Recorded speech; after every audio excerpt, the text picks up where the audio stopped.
군자지도는 비은이다 그랬습니다. 이 군자의 도는 비은인데 그것은 이제 이 비자가 퍼질 비자거든요. 펼쳐져 있다 그런 뜻이에요. 그리고 은은 이제 숨겨질 은자죠. 은미할 은자. 앞에서 중용을 얘기하다가 이 12장에 와서 비은을 얘기합니다. 이것은 아주 특별한 어떤 그 의미를 여기에서 이제 부여하고 있는 것인데요. 죄송한데 제가 뽑다가 이 비는 용지 광야고 은은 체지 미라, 이 글자는 본래는 주자의 글이에요. 그런데 제가 잘못 뽑아가지고서 우리 회장님께 드려서 이게 주자의 주석이 여기 들어와 있습니다. 요거 하나는 괄호를 쳐주세요. 네.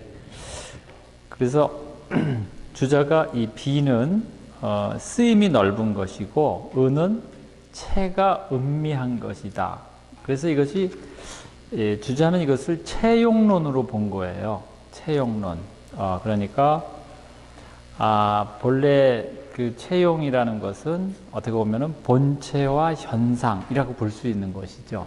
그러나 이제 다산 선생님은 그렇게 보지 않고 이제 달리 본다는 걸 우리가 여기서 보게 됩니다. 그 군자지 도는 부부지 우로도 가이 여지 언 이로되 급기지야에서는 수성인이라도 역유 소부지 언하며 부부지 불초로도 가히 행능언 이로되 급기지야해서는 수성인이라도 역유소불능언하며 천지지대야에도 인유유소감이니 고로 군자 어대인데 천하 망능 재언이요 어소 한 데서는 천하 망능 파언이니라. 여기에 이제 그 군자의 도에 대해서 얘기하고 있는 것이죠. 그 군자의 도는 무엇인가? 군자의 부부지우로도 가이 여지언이라 그랬어요. 부부의 그 우라는 것은 부부가 어리석죠. 부부가 어리석지 않습니까? 어리석어야지 잘 사는 것 같아요. 제가 볼 때는 너무 부부지간에 서로 똑똑한 척 하면은 잘 못 사는 것 같아요. 그러니까 부부지간에는 본래는 그렇게 똑똑한 척 하는 게 아닙니다. 우리가 막 그 이성적으로만 살면은 부부 생활 못 해요. 그렇지 않습니까? 그런 말이 있어요. 어떤 그 유학자인데요. 아주 유명하신 분입니다. 그런데 그 부인이 그런데요. 옛 기록에 남아 있습니다. 그분이 왜 그러신데요? 그분이 워낙 뛰어난 학자이신데 그 부부지간에는 어리석다는 거지요. 그분의 태도가 어리석은 게 너무 많다는 거예요. 그러니까 그 부인도 자기 남편이 그 대학자인데도 왜 그러신데요? 그런 얘기가 있어요. 그건 뭐냐? 그게 저는 부부지우라고 생각이 됩니다.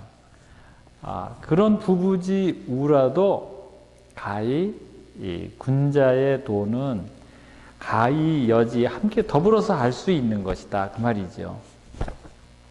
그런데 그것이 지극한 데에 이르러서는 알긴 압니다.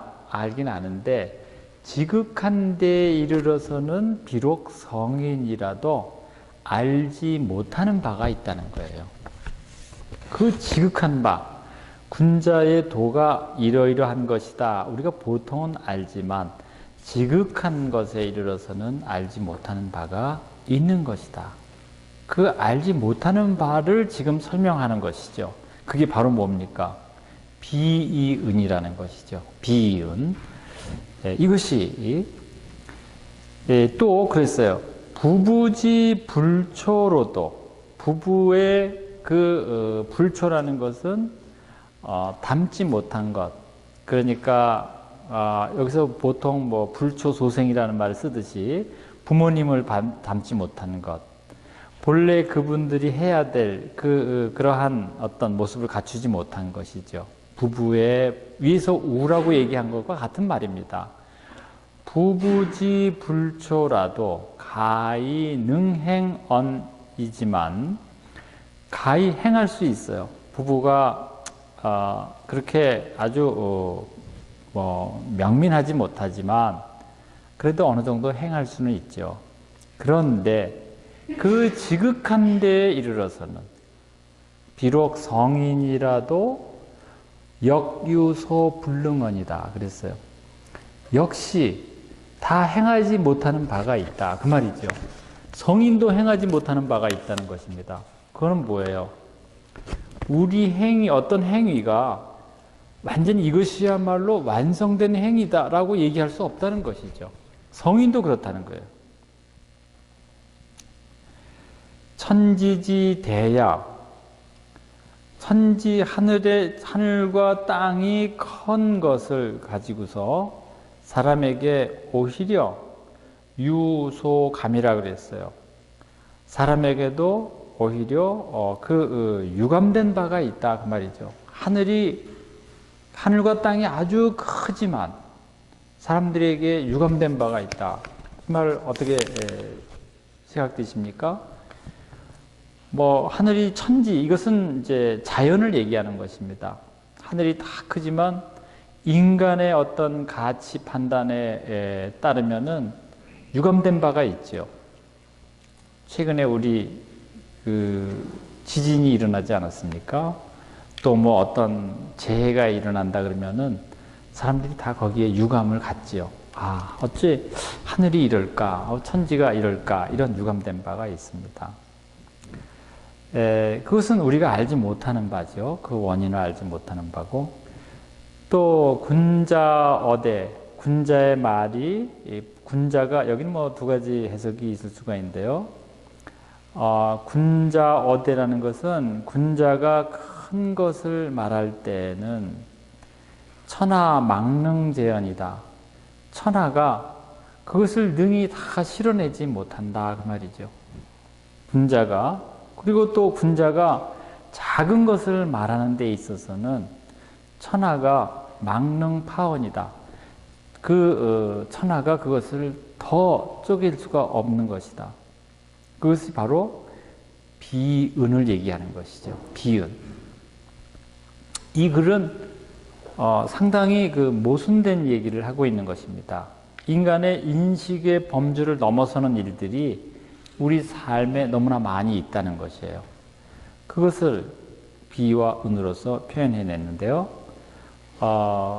이러한 말을 다시 시경을 빌어서 설명하고자 하는 것입니다.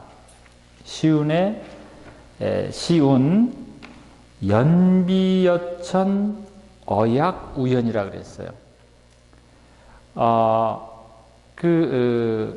시경에 말하기를 이것은 이제 솔개가 날아서 하늘에 이른다 그 말이거든요. 연비여천.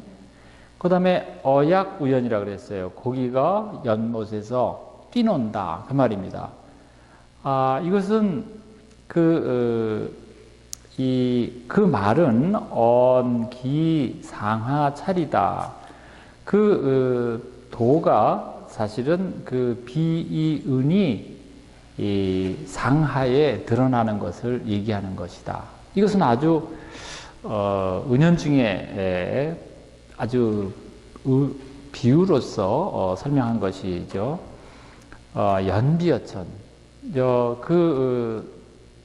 솔개가 하늘을 날아갈 때는 창공이 끝이 없는 것처럼 날아가잖아요. 그렇죠? 그렇게 날아가는 것. 또 물고기가 뛰어놀 때는 정말 자유롭고 어떠한 제한이 없는 것처럼 물고기가 그 물속에서 뛰어노는 것을 얘기합니다. 그런 이 경계가 없는 것과 같은 그러한 모습을 우리는 시경에서도 보는데, 군자의 도라는 것은, 군자지도는 조단호 부부라 그랬어요. 군자의 도는 부부에게서 시작된다. 굉장히 중요한 말이죠. 급기지하라 그랬습니다. 그 지극한 데 이르러서는 그 찰호 천지, 그 천지에 그것이 드러난다. 찰이라는 것은 뭐 여기서는 나타난다. 이렇게 해석할 수 있는 부분인데요. 상당히 어떻게 보면 형이상학적인 얘기입니다. 앞에 중용은 중절, 어떤 정황에서 적절하게 우리가 선택하고 그것을 지켜나가는 과정을 얘기한다면, 여기 비유는 우리가 인식의 경계에 어떻게 보면은 그런 초월적인 세계에 산다, 이렇게도 볼 수 있는 것이죠. 우리 인식의 범죄에 넘어선 그런 세계를 고백하지 않을 수가 없다는 것입니다. 이 대목이 12장이 상당히 어려운 대목이에요. 그래서 여러분들 조금 이해가 가십니까? 벼랑간 중용을 얘기하다가 비윤으로 넘어왔어요. 퍼져 있어요. 너무나 퍼져 있어서 없는 곳이 없는 것, 모든 것이 다 있는 것, 그게 펼쳐져 있는 것, 은밀한 것, 아주 작은 데까지, 아주 미세한 데까지 거기 꽉 차 있는 것이죠. 그래서 이것이 우리가 비은이라고 설명하는 것인데, 군자의 도는 그러한 것이라는 겁니다. 군자의 도는 비은이다. 앞에는 군자지도는 중용이라 그랬는데 왜 여기서는 군자지도는 비은이라고 얘기했을까? 정조대왕이 굉장히 똑똑하신 분이죠. 그래서 그분이 책을 읽다가 모르는 이상한 부분이 나타났어요. 그래서 이것을 성균관의 진사들에게, 성균관 재생들에게 보낸 겁니다. 그 보낸 그 질문이 바로 그 중용 강의보에 나와 있는데요. 제가 이 대목은 그 다산 선생님의 특별한 해석이 들어가 있기 때문에 제가 뽑았습니다. 그래서 정조께서 물으셨어요. 어떻게 물으셨는가? 중용 비연 언수부동 군자지도 불외호 중용, 즉 중용처 가작 비연 간 비연처 가작 중용 희야, 이랬습니다. 거기까지만 보시게 되면은 정조께서 물으셨어요. 중용과 비연은 말이 비록 같지 않으나 군자의 도는 중용 바깥에 있지 않으니 그것은 중용처를 말하는 것은 가히 그 비은으로 여기서는 작이라는 말은 되다, 그렇게도 해석할 수 있습니다.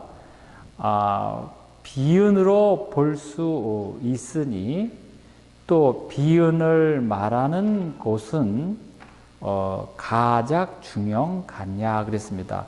중용으로도 볼 수 있는 것이 아닌가, 이렇게 물었어요.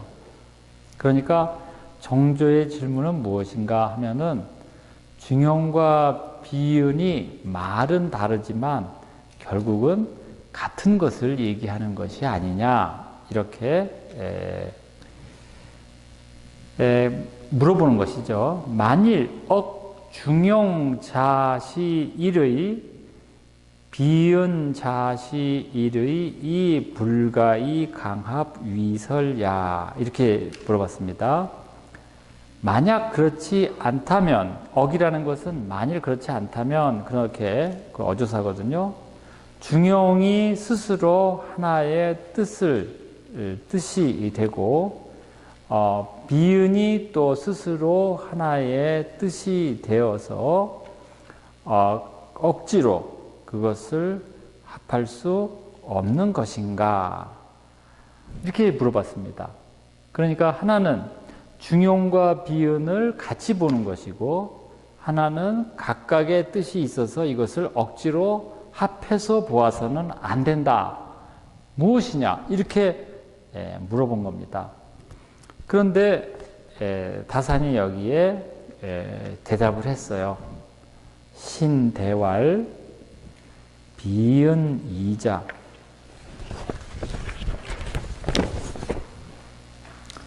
즉 도불가리지 의야 하 즉 비자 즉 천하 망능제지 대야 기대부의 은자 즉 천하 망능 타지소야 기소문에 대지무의 대이무의 소이문에 막비 상천조하지 범이 경호 그랬죠? 즉 차도 무가리지 지야 이렇게 얘기했습니다. 거기까지만 보겠습니다. 그러니까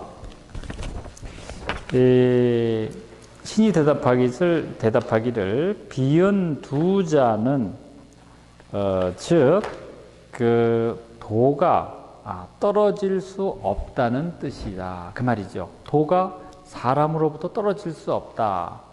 불가수율이야 라는 말 들어보셨죠? 여러분들 중형 1장에서 만일 그러면 하 즉 비야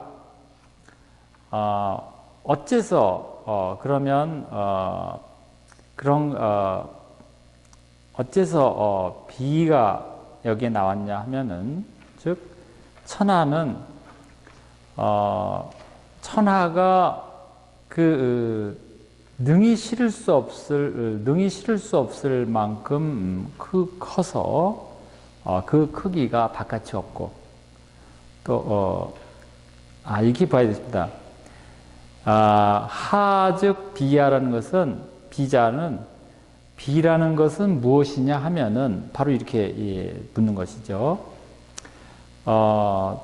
비라는 것은 천하가 능히 실을 수 없을 만큼 커서 그 크기가 바깥이 없는 것이고 은이라는 것은 천하가 능히 더 이상 작게 쪼갤 수 없어서 그 작기가 안이 없는 것입니다. 그러므로 크기가 바깥이 없고 안이 작아서 안이 없는 것은 막비라 그랬어요. 상천조하지 범이 경호라 그랬거든요. 이것은 상천조하의 범이 경호 뭐 같은 말인데요. 상천조하의 범주가 아닌 것이 없다 그 말이죠. 여기에 이제 상당히 중요한 개념이 나타납니다. 그렇기 때문에 차도 무가리지지야 이렇게 얘기했습니다. 그렇기 때문에 그 도가 떠날 수 없는 것이다 이런 얘기를 했거든요. 이것은 무엇이냐 하면은 상천의 조화라는 것은 상당히 어떤 인격적인 측면이 여기에 상당히 암시되어 있습니다. 단순히 어떤 형이상학적으로 이것이 이렇게 존재하는 어떤 그러한 전통적인 주자학의 이해와는 달리 여기서 대의무해하고 소위문해한 이러한 것은 커서 바깥이 없다 하는 말은 아주 언어로서는 우리가 표현이 되지만 존재론적으로는 상당히 표현하기 힘든 인식하기 힘든 그러한 경계죠. 또 작아도 아니 없다, 내가 없다 하는 것은 더 이상 쪼갤 수 없는 것은 말로는 가능하지만 우리가 그 어떤 존재자, 존재 어떤 현상으로서는 상당히 우리가 파악하기 힘든 그런 것이라고 볼 수 있습니다. 그것이 바로 무엇이냐? 그것이 상천지 조화라는 것이죠.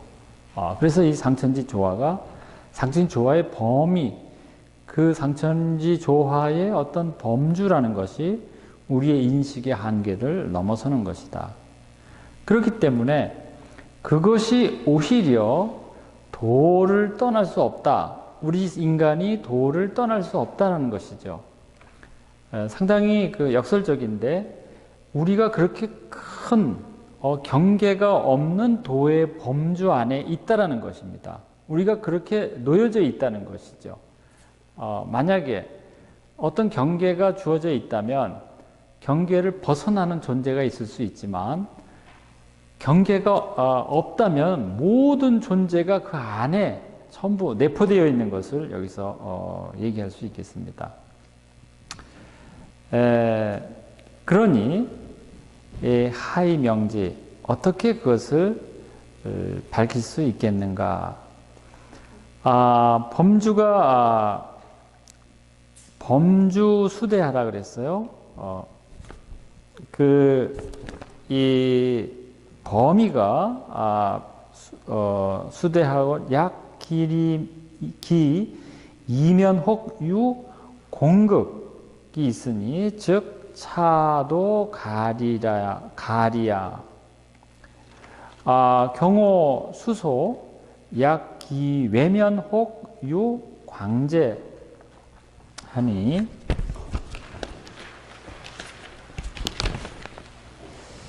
즉 차도 가리야. 거기까지만 보게 되면은요,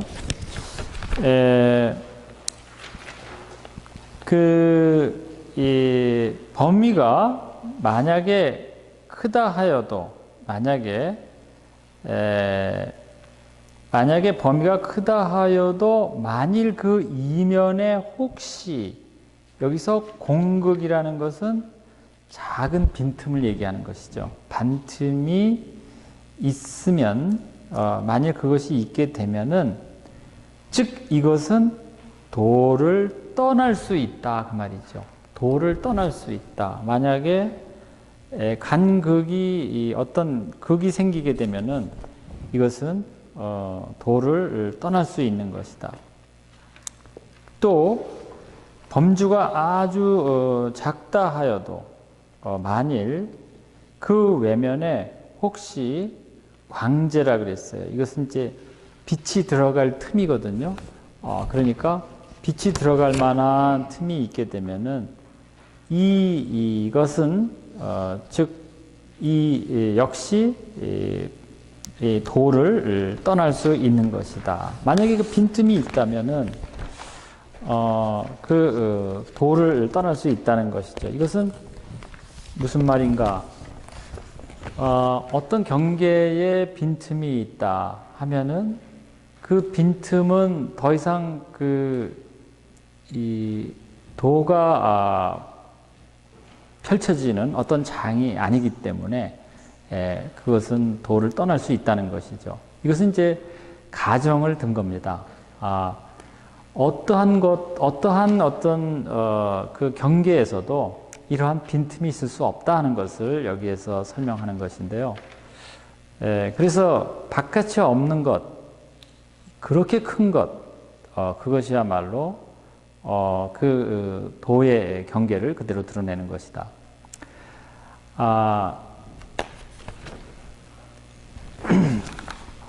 기 내어 대즉 무에 어소즉 문에 그랬습니다.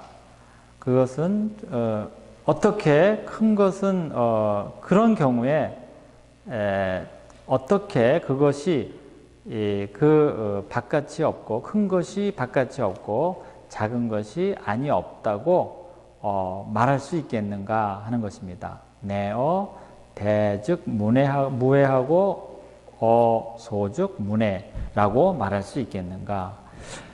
그것은 무엇과 같으냐 하면은 이어 어제 수중에 린갑지 외두 피진에 외두 피진에 이렇게 봐야 되겠죠. 린갑지외 두피진에 이렇게 봐야 되겠습니다. 그러니까 물고기가 수중에 있을 때 비늘 바깥과 여기서는 뭐 두피 안쪽에 이 살의 그 안쪽에 그러니까 비늘이 있으면은 그 비늘 바깥, 그다음에 비늘 그 사이 안쪽에 보면 살이 있잖아요. 거기에까지 물이 다 들어와 있다는 것이죠. 어디 빈틈없이. 이것은 앞에서는 이제 그렇게 다 들어와 있다는 것입니다. 거기에 무비수해라 그랬습니다. 물 아닌 것이 없다 그 말이죠. 하왕이 리 차수호 그랬습니다. 어떻게 거기에 그 왕이라는 것은 여기서는 뭐 움직이면서 그 말이겠습니다. 움직이면서 물을 떠날 수 있겠습니까? 그 말이죠. 뭐 갈 왕자니까요. 가면서 이 물을 떠날 수 있겠습니까? 대저 중용이라는 중용자 인도야 비은자 천도야 수도자 불가이 부지천이라.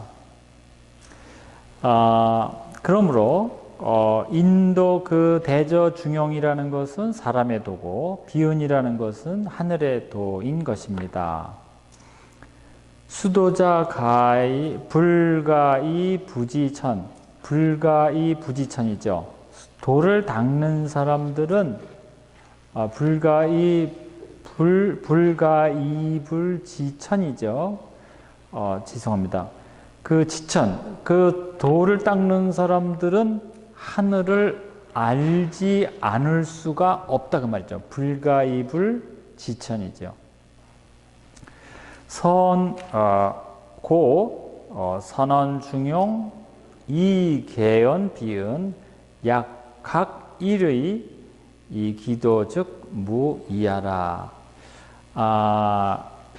그런데 그런 까닭으로 먼저 중용을 말하고 이어서 비은을 말한 것입니다. 앞에 12장에 우리가 그 앞선 장에서 중용을 얘기했고 여기에 이제 12장에 비은을 얘기했는데 이 비은과 중용을 연이어서 이렇게 말한 것은 비록 각각이 하나의 뜻은 있으나 그 도는 둘이 아니다 하는 말을 여기서 얘기하고 있는 것이죠. 그 다산의 대답도 상당히 난해한 부분이 있습니다. 그런데 중요한 것은 여기에 그 상천지 조화에 대한 이야기를 한 것이고요. 도를 우리가 떠날 수 없다 하는 것. 그런데 결국은 중용의 도와 그 비은의 도가 각각의 고유한 의미를 가지고 있지만 중용의 도는 우리가 구체적으로 하는 도의 어떤 행위를 얘기한다고 보면은 비은은 우리가 우리를 둘러싸고 있는 도의 차원을 얘기한다고 볼 수 있겠어요. 그러니까 여기에 연비여천 어약 우연이라는 말을 했잖아요. 그것이 바로 우리가 도 안에 있다는 것을 확인시켜 주는 것이죠. 그래서 여기에 그 도를 닦는 자는 지천하지 않을 수가 없다. 여기 지천의 내용이 나옵니다.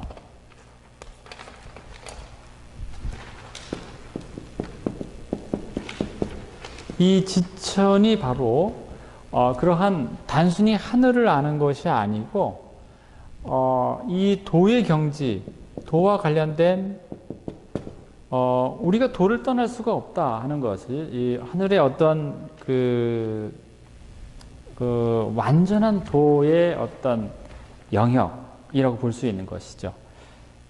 중용은 우리가 선택하는 하나의 군자의 도입니다. 그런데 이 도를 실행하게끔 하고 있는 것은 사실은 이러한 비은이라고 볼 수 있는 것이죠. 그러니까 비은 안에 제가 굳이 이것을 설명한다고 보면은 그 비은이라는 것은 큰 장이라고 생각할 수 있습니다. 하나의 장. 우리가 도덕적 행위를 할 수 있는 장이죠. 그 도덕의 장인데, 그 도덕의 장 안에서 우리가 솔개가 하늘을 향해서 날아가는 것처럼, 물고기가 물을 속에서 수영하면서 헤엄치면서 물로 살아나가는 것처럼, 우리가 이러한 장 안에서 도덕적 행위를 한다는 것이죠. 그런데 이 중용과 비은을 완전히 분리할 수는 없다 하는 것입니다. 오히려 중용은 항상 그 비은 안에 있다라고 이해할 수 있는 것이죠. 그러니까 우리는 어떤 선택을 해서 이것을 내가 중용이라고 나에게 적절한 행위로 우리가 선택하고 행위합니다. 그런데 그 행위는 사실은 중용이면서 비은 안에 있는 것이죠. 신앙적으로 얘기하면 그렇게 생각할 수 있을 것 같아요. 제가 좋은 선행을 행합니다. 그런데 이것이 순수하게 나의 의지로서만 행하는 것이 아니죠. 어떻게 보면은 내가 이러한 좋은 선한 행위를 할 수 있도록 허락되었기 때문에, 모든 조건이 갖추어져 있기 때문에 제가 하는 것이죠. 그 조건, 내가 그렇게 선하게 할 수 있는 그것을 우리가 비은이라고 생각할 수 있을 것 같아요. 그래서 나의 의지대로, 나의 자유의 의지에 의해서 내가 선택했다라고 생각하기보다 더 큰 범주를 우리가 생각해 본다면, 이것은 정말 하나님이 나에게 이러한 삶을 살 수 있도록 나한테 베풀어 주셨다. 우리가 이런 생각을 갖게 되는 것이죠. 그런 점에서 이것은 각각의 뜻을 가지고 있지만, 우리에게는 이러한 비은의 하느님의 어떤 장을, 불교에 그런 말이 있죠. 부처님 손 안에 있다. 그런 말처럼 우리가 하느님의 그러한 그 펼쳐진, 하느님이 펼쳐주신 그 세계를 우리가 벗어날 수는 없는 것이죠. 그런 점에서 비은을 우리가 이해해 볼 수 있다. 이렇게 생각이 됩니다. 그래서 여기에 도라는 것은, 우리가 도를 떠날 수 없다 하는 말은, 우리가 도 안에 있고 군자로서 항상 중용을 선택하려고 할 때 우리는 이미 비은의 세계 안에 들어와 있다는 것이죠. 그렇게 이해해 볼 수 있지 않을까, 이런 생각을 해보게 됩니다. 좀 어려운 내용이죠? 네, 정말 이 말이 상당히 많은 생각을 하게 하는 것이죠. 우리가 그것을 떠나서 정말 잘 살아나갈 수 있는가. 그래서 어떻게 보면은 상천지 조화를 비은이라고 보는 것입니다.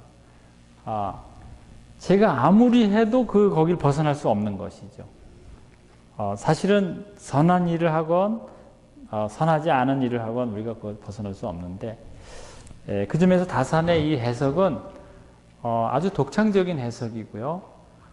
또 저는 이 글 안에서 이벽 선생님의 어떤 기운을 저는 읽어보게 됩니다. 이것은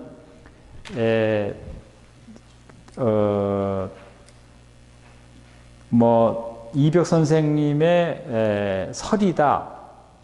여의당 전설을 보면 그렇게 써 있어요. 이것은 이벽 선생님의 글이다. 이렇게 직접 인용을 하진 않았지만은 이 글을 가지고서 많은 논의를 거쳤을 겁니다.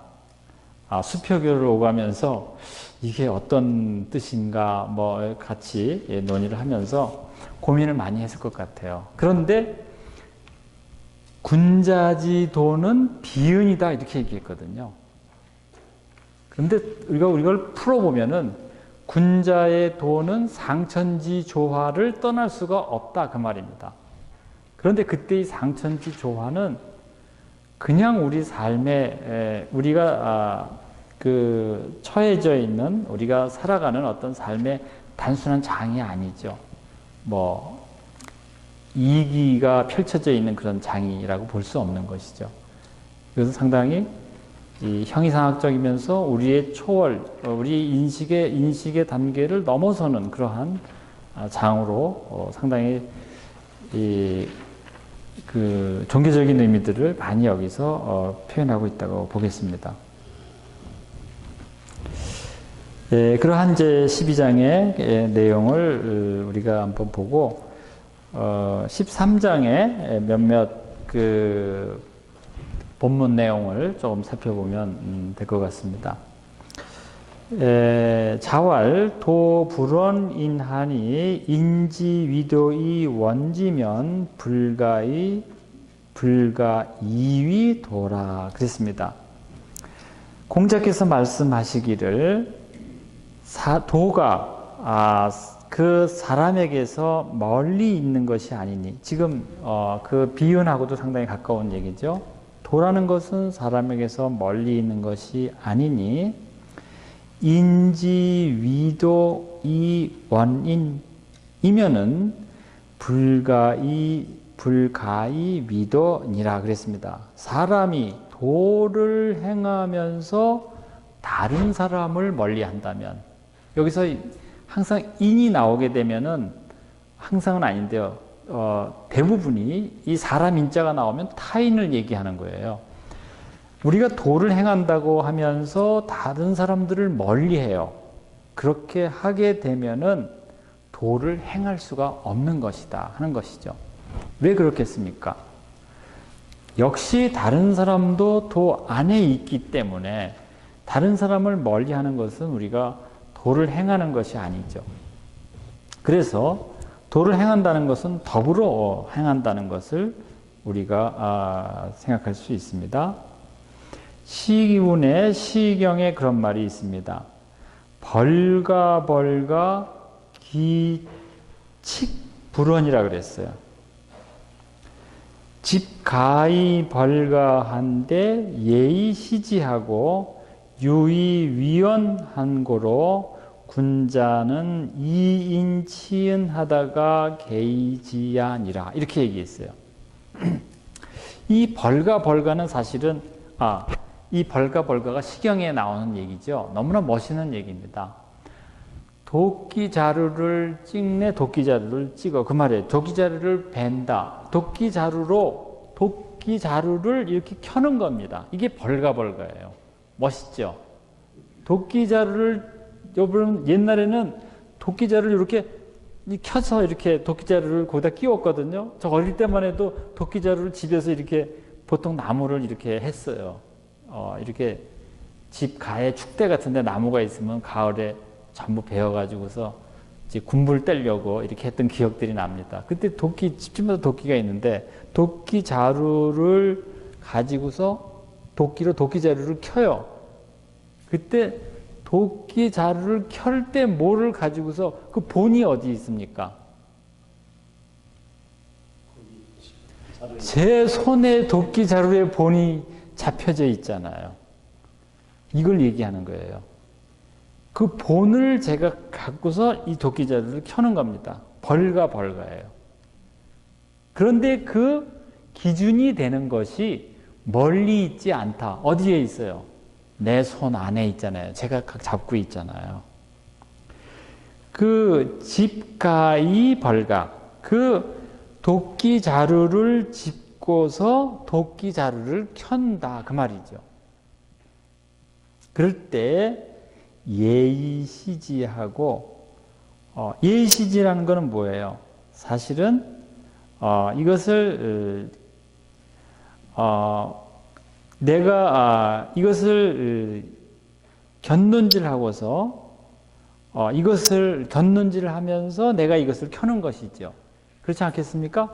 이렇게 보면서 사실은 켜는 겁니다. 이게 슬쩍 이렇게 해야지 이게 그 모양이 나오겠구나 이렇게 본다는 것이죠.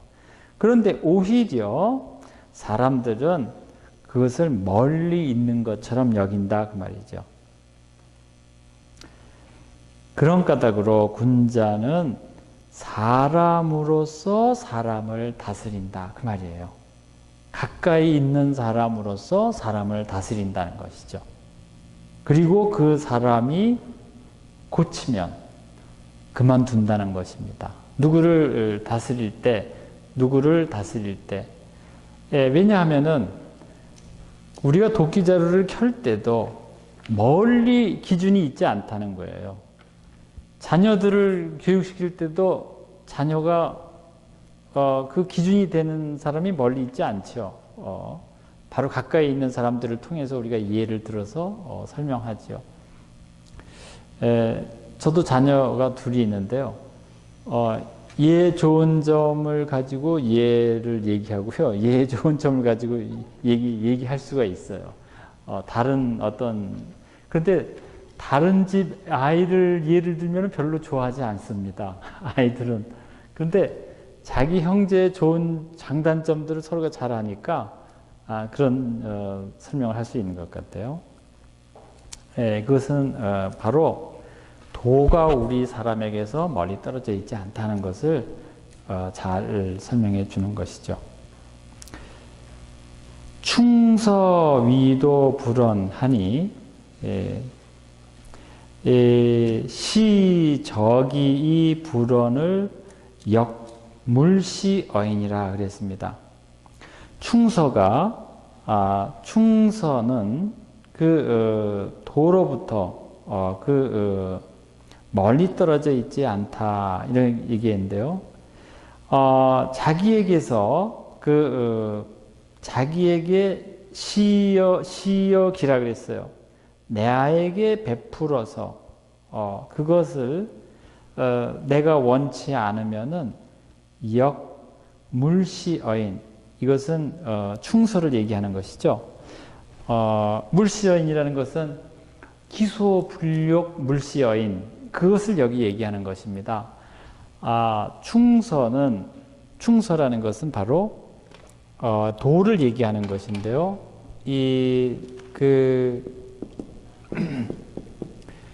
나의 도는 오도는 일이관지라는 말이 있어요.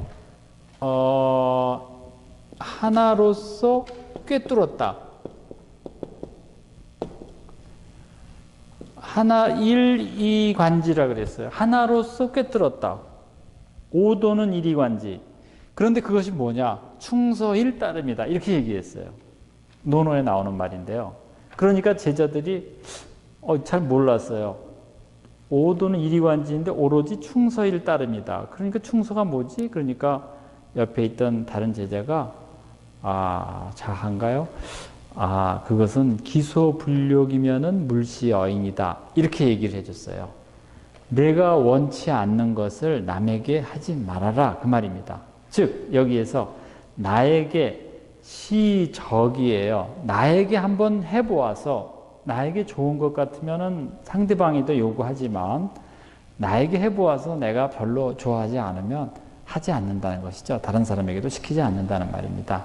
그것이 바로 물시어인이에요. 다른 사람에게 시키지 않는다.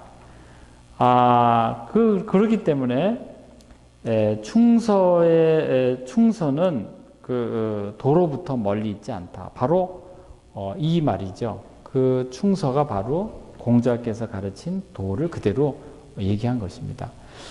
그래서 도라는 것은 우리 삶의 관계 안에서 그대로 나타난다는 것이죠. 모든 관계 안에서. 그것을 13장에서 얘기하고 있고, 공자가 이제 하신 말씀을 다시 이어서 이것이 모든 관계 안에서